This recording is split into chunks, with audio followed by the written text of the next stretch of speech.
And so what I do in this new book is try to provide a better map for navigating happiness that introduces a third dimension. And so if you imagine taking that chessboard in front of you and pulling out mountains and valleys so that you now have this sort of three-dimensional topographical chessboard, this third dimension that corresponds to the mountains and the valleys, this is really what I argue is pulling the strings of our happiness. This is what actually is responsible for the deeper well-being we feel, whether or not we've got that gain and pleasure on the two-dimensional perspective. And so the question becomes, what is that third dimension? Expanding possibilities, the mindset zone. I'm your host, Ana Melikian, and my mission is to support individuals and organizations to increase their impact while avoiding burnout. If you want to work smarter, not harder, I can help you. If you want to go from burnout to full engagement, let's talk. Reach me at Ana, A-N-A, at mindset.zone. Yes, instead of .com, it's .zone. You can also access all the episode notes, links, and other amazing resources at mindset.zone. Today, our special guest is Ryan A. Bush. Ryan is a thinker, a designer focused on building better systems, better people, and a better future. As founder of Designing the Mind, Ryan's central purpose is to provide wisdom, education, and to expand human potential.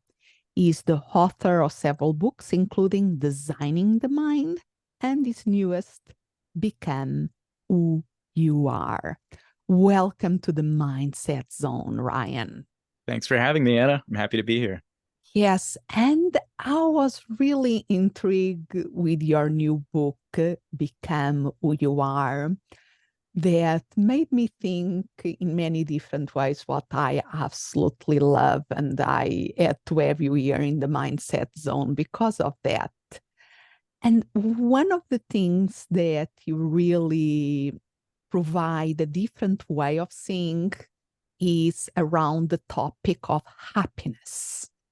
So tell me a little bit about how you go on in defining happiness. Yeah, it's great to hear the book resonated with you. And happiness it's a big topic. It's one of those words that I feel like we've gotten desensitized to because it's just used in so many different ways so often. And so what I do is basically break down happiness in terms of different dimensions, right? And so we've got the simplest dimension, which is pleasure and pain. This is the most shallow, basic kind of form of happiness. And we pay a lot of attention to it when we're crafting our lives. And so I represent this dimension as an x-axis, like on a coordinate plane. So you got pleasure on the right, you got pain on the left. And naturally, we want to go towards pleasure, right? But I introduce a second dimension here that I think when most of us get a little older, we start paying attention to more and more, and that is a loss-gain dimension. And so sometimes we will sacrifice pleasure in the moment in order to achieve some kind of long-term success or gain in our circumstances.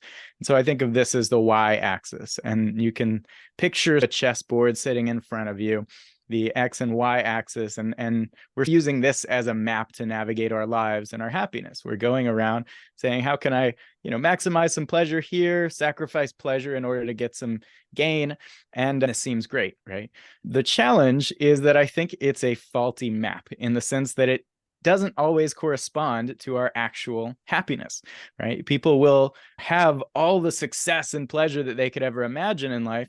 Some people win the lottery, and what they end up finding is, well, I've got more pleasure, more success in my life than ever, and yet I still feel empty. It hasn't really delivered that deeper happiness. And similarly, some people will lose what seems like everything, and their life should be ruined, and they end up saying, actually, this has given me a new perspective. My life is better than ever. And so I think the problem is we have these experiences that teach us this is not all there is to happiness, and yet we continually fail to learn from them. We keep using the same faulty map to navigate our well-being, even in the face of evidence that that's not how it works. And so what I do in this new book is try to provide a better map for navigating happiness that introduces a third dimension.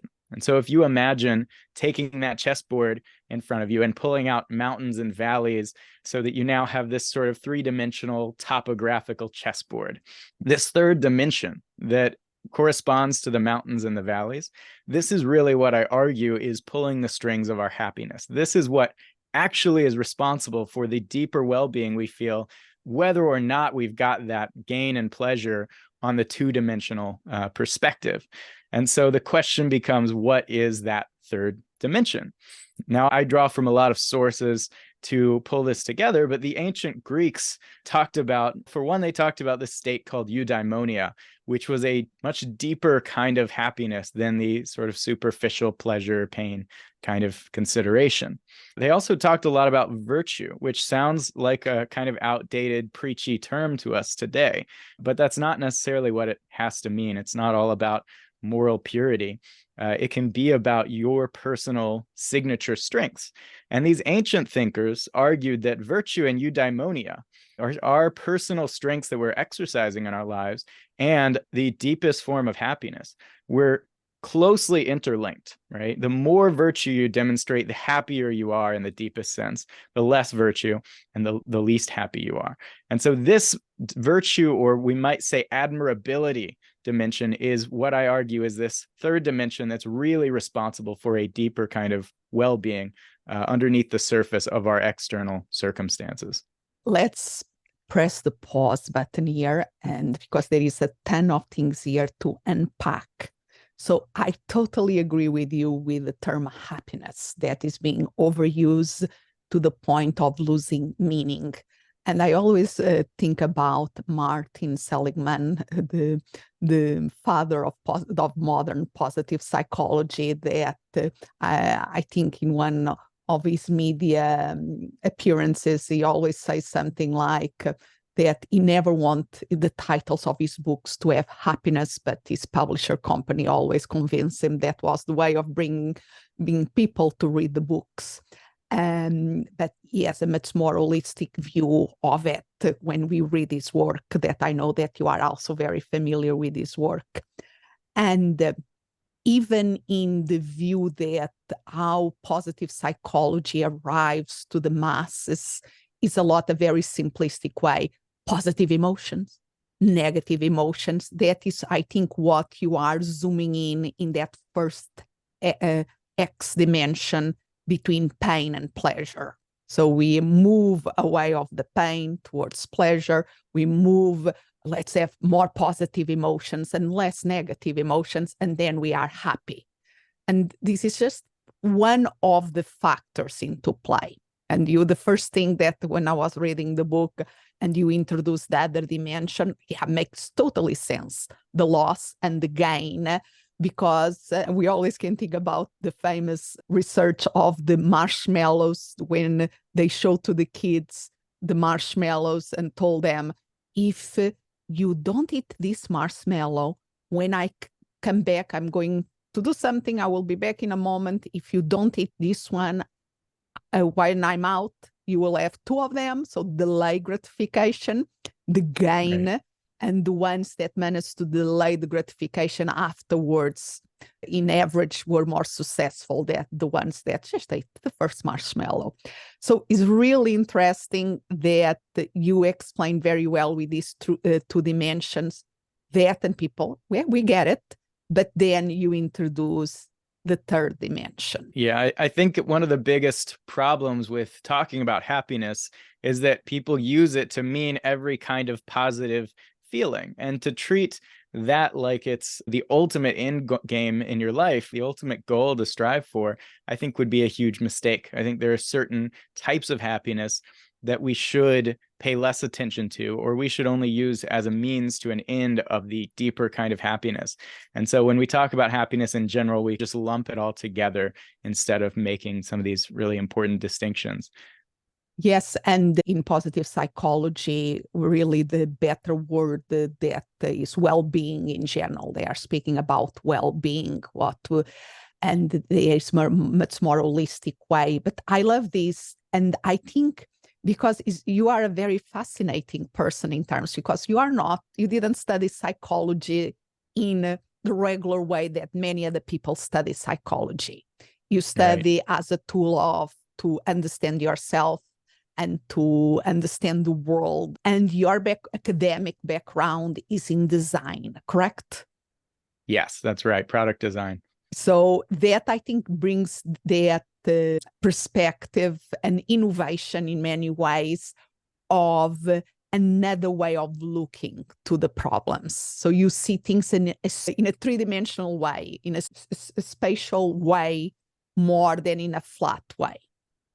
Yeah, I think that captures well the unique contribution that I try to make to these conversations. My creativity was a big part of my identity and what I wanted to do in my career. And that's why I ended up concluding like academia, I don't think would be the best fit, because it would force me into some really rigid ways of thinking and wouldn't enable me to really explore all the creative possibilities here. And so what I do in my work is I take in all of these disparate sources, some of them academic, some of them not, some of them ancient philosophical questions about the good life.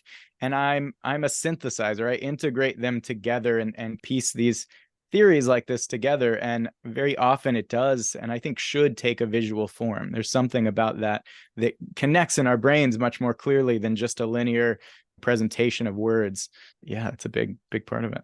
Yes. So let's keep unpacking this, because I think this can be very educational and helpful for people listening to this conversation. And I really want to make sure that wherever people are, they are taking something out of it. Because yes, some people are so stressed by their day-to-day and the rush that they are, that if we ask them, how do you feel? They have some difficulty in even identifying how they feel at the moment. Yes, if it's heart pain, they will know that, but if it's somewhere in between, it's tough for them to articulate their feelings. And at that stage, be able to identify where you are in that first dimension of pain and pleasure can be a very good and helpful thing, because they're starting to create that differentiation and seeing that nuances in their feelings. And at the same time, then they can be helpful at that stage, but then they start to see the limitations of it. So why, for instance, do I have to study hard or spend so much time doing this thing? It doesn't bring me an immediately sense of pleasure. Why I'm doing this? Why I'm doing this project, or putting a Lego set all together, or a craft that I want to give a jumper or something as a present to somebody, or doing a scarf. Why I'm going over these things that are monotonous too. And that is where the second dimension enters, of the gain or the loss, correct? Right. Yeah. Definitely trying to achieve that long-term gain, even if it's not as fun in the moment. That's the second dimension. But even this one very often fails to deliver in that sense. Because again, can be helpful to a certain stage, but then we start to see the limitations of it. Because, okay, we can study art to get a good job and to start to make a good income, to get a nice house, but then we have to work more to get more things. And that doesn't bring happiness. And then people feel like, oh, what is wrong here? I went with the promise, if I had this, if I have done this project, or if I did get this promotion, then I will be happy. Now I got the promotion and I'm not happy. Now I have a big house and I'm not happy. And that is where the other dimension comes into play. Exactly. And ideally, if we were all operating according to this map, and I think a deeper kind of wisdom, we would be planning out our lives in terms of this third dimension from the start.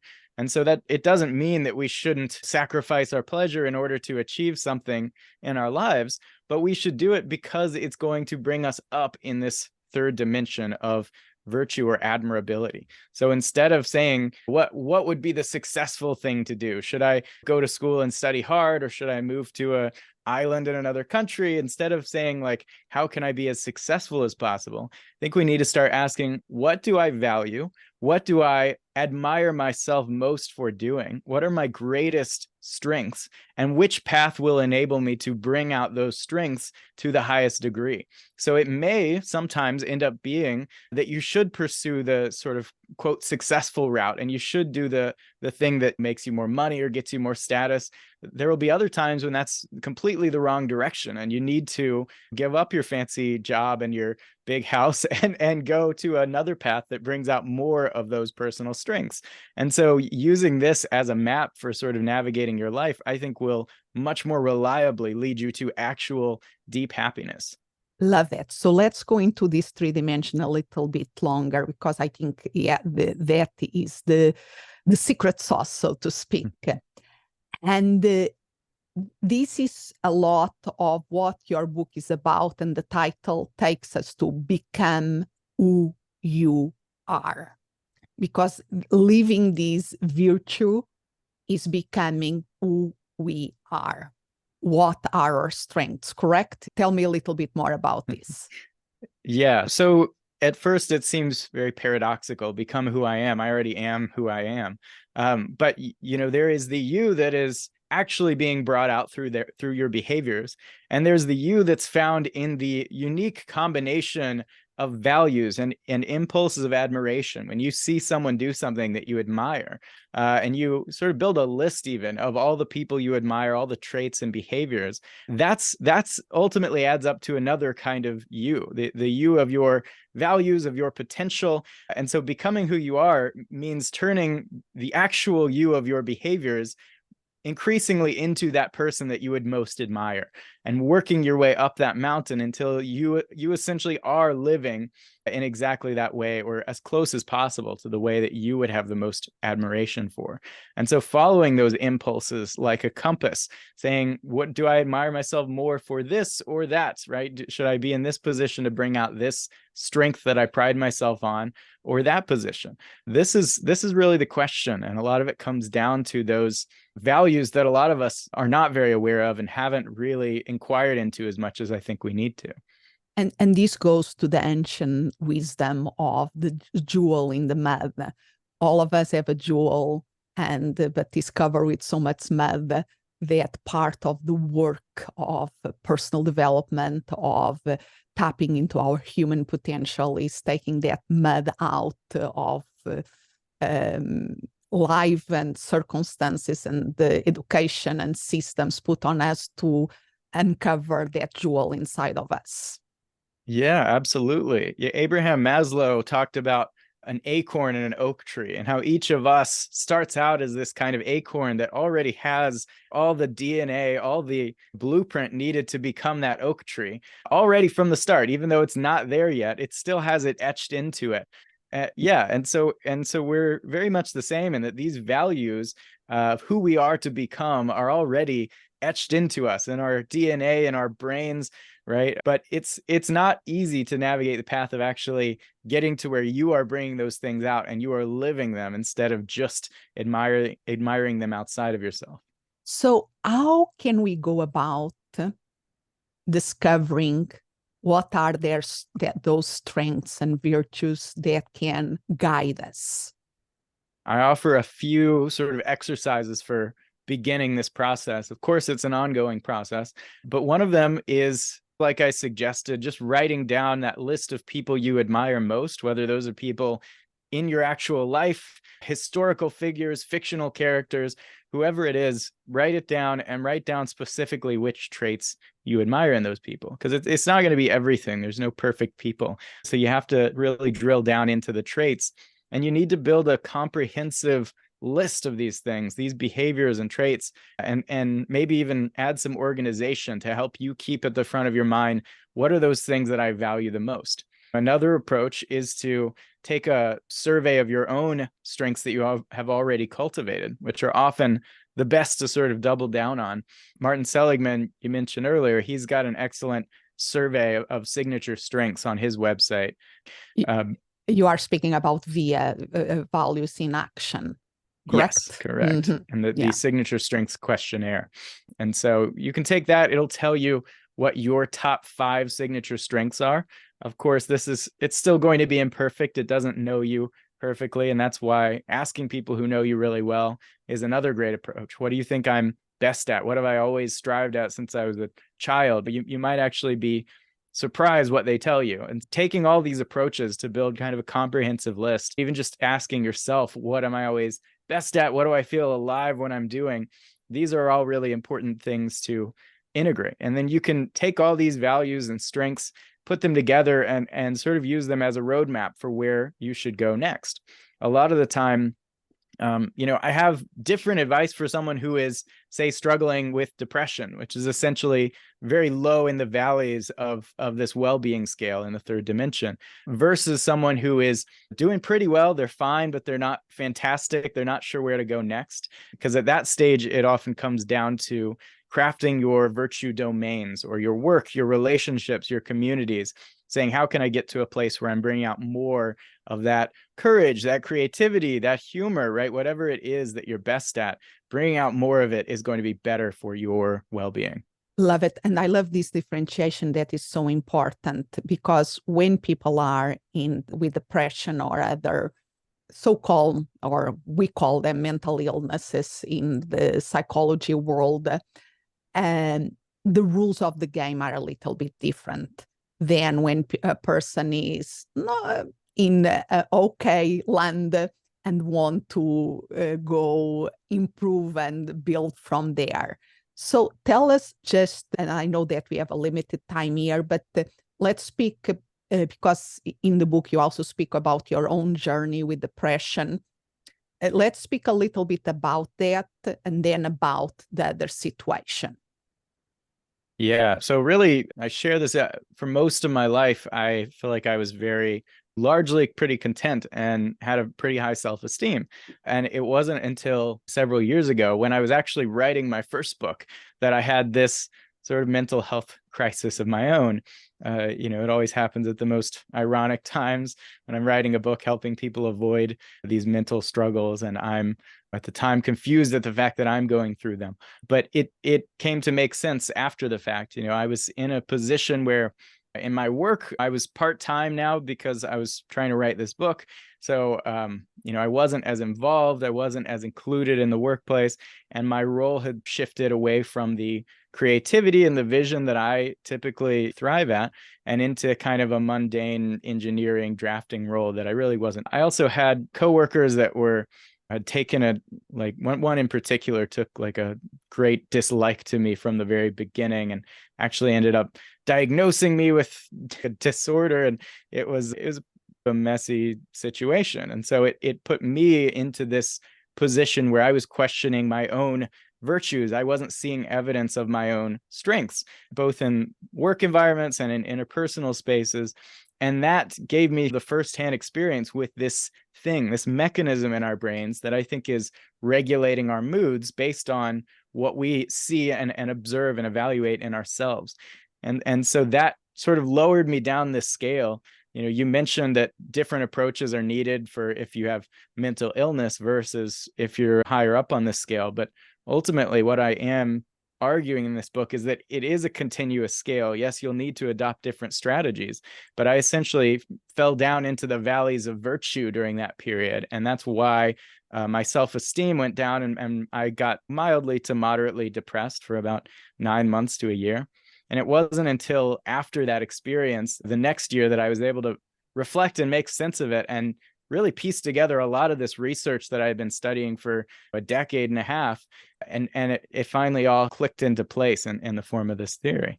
Yeah, become more real and experiential.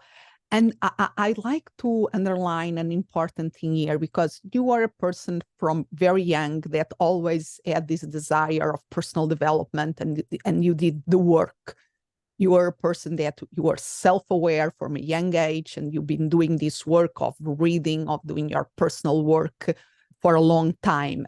And even with all of that, you still fell into depression. Yes, I think it can really, it's something we have to all be vigilant of, because depression, I argue, is it's caused by identity failure. It's not some kind of chemical deficiency. It's more complex than that. It's when we fall into a place where we are not, for one reason or another, able to see our own strengths and see ourselves as a valuable, competent, lovable person. And so I do think it is possible, especially if you're missing the important pieces of this. I had a lot of good tools in my sort of mental vocabulary that I think helped me from getting more depressed. I certainly wasn't seriously depressed. I wasn't for a single moment suicidal or anything like that. And I think a lot of that's because I had studied cognitive therapy. I did know on many levels that my thoughts were not reality, and my beliefs about myself were temporary and not really true. And I think that's a big part of what helped me through that process. I think having a loving partner at the time was a big part of what helped me through it. But ultimately, I think we can't get complacent in our lives when things are good. We have to always be asking, how can I move up that mountain? How can I bring out more and more of these virtues? Because when you stop doing that, that's when it gets dangerous. Yeah, and the important also, you already have done the mental fitness that help you a lot to recover from where you fall into. And I think one of the problems that we have nowadays in our society is that the depression is affecting younger and younger kids that don't have the life experience and the tools to deal with all the storm that is up to them. And it is a big challenge of how can we help them learn those skills when they are down in the valley. Yeah.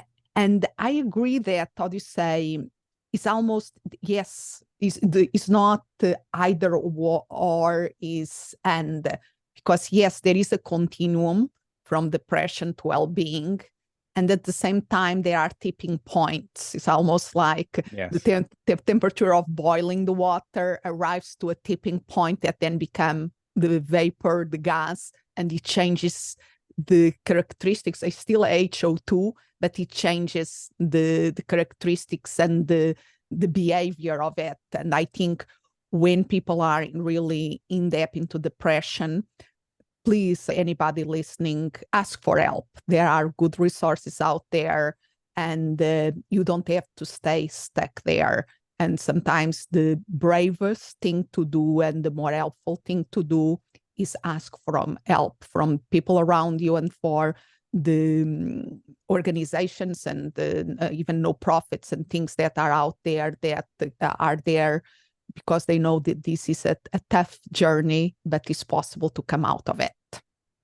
Oh, yeah. Very great metaphor with the water, and fully agree. In all of my programs, I tell people, first things first, if you're really struggling with severe mental challenges, seek out some one-on-one support before you go any further with this.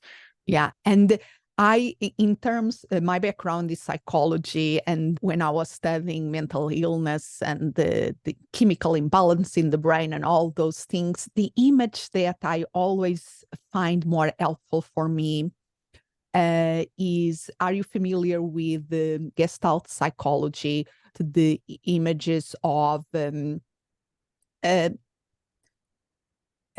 classical one is the two profiles looking at each other, that if you look to the black of the image, you see the two profiles. But if you see that as the foreground and look to what is in the middle, you see a vase. Is the face and the two profiles. And I will make sure that I put this in the show notes for people to have the visual. If they are familiar, possibly with the description that comes, the image will come to your mind very easily. But if you are not, please go to the show notes.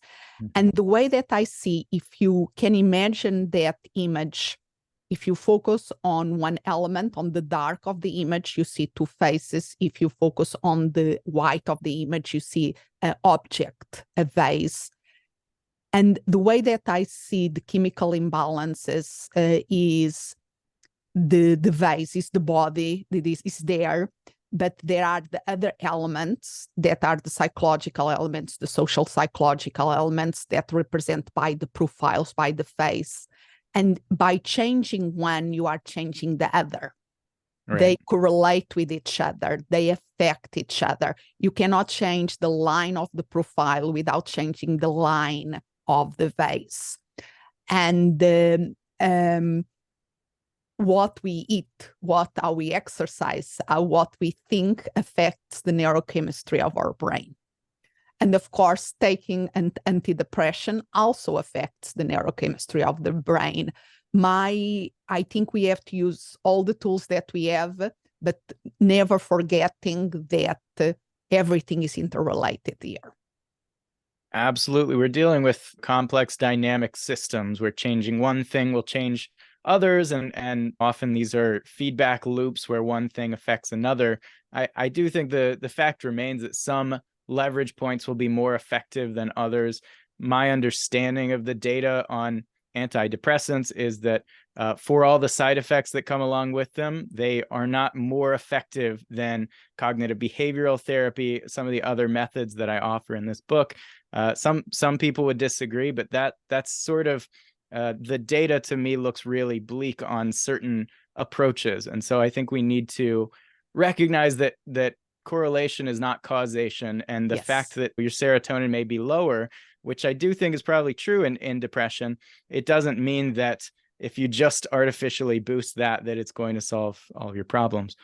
Yes, and this, I think in many ways, the behavioral and psychological approaches are more precise in the way that it reflects in our neurochemistry, because if by changing our mindset, our beliefs in our identity, our beliefs in the way that we see the world, there is an immediately, when we have that insight, immediately we feel better. It's incredible how quick that change happens in our brain. And with typical the people that went over antidepressants knows how long do they have to take until they start to see the effect of things. And if one doesn't work, they have to try another medication. It's a more blunt approach. But for anybody out there, use whatever it works for you, knowing that a more holistic approach will be possibly more beneficial in the long term and in a sustainable way, for be able to really focus on the things that allow you to have a great life, in the sense that you are speaking of the virtues, of the things, of our strengths that help us to create a better world. Absolutely. So where people can go to learn more about your work and about your book? I would go to designingthemind.org/becoming. You can put that in the show notes, but you'll know about the new book, which should be available for pre-order any day now. And it also will, I'll send you a couple of free books, the Psychotext Toolkit and the Book of Self-Mastery, just sort of a quote compilation and commentary. So it should be a lot of good stuff, and you'll get on the email list and know all the future stuff too. Yes, because you have a ton of resources that wherever people are in the time they are listening to this interview, if the book is out, go and get the book.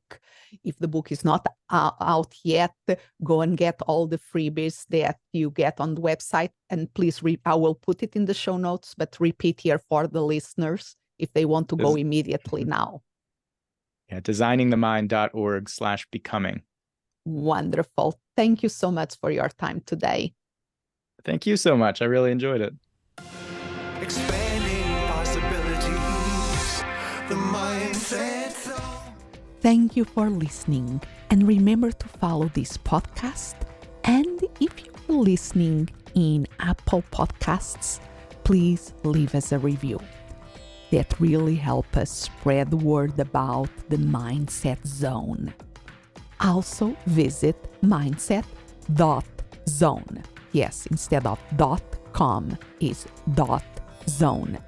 There you can find amazing resources and more information about my speaking and how I support purpose-driven individuals and organizations increase their impact while preventing burnout. As always, I'm so grateful you are here.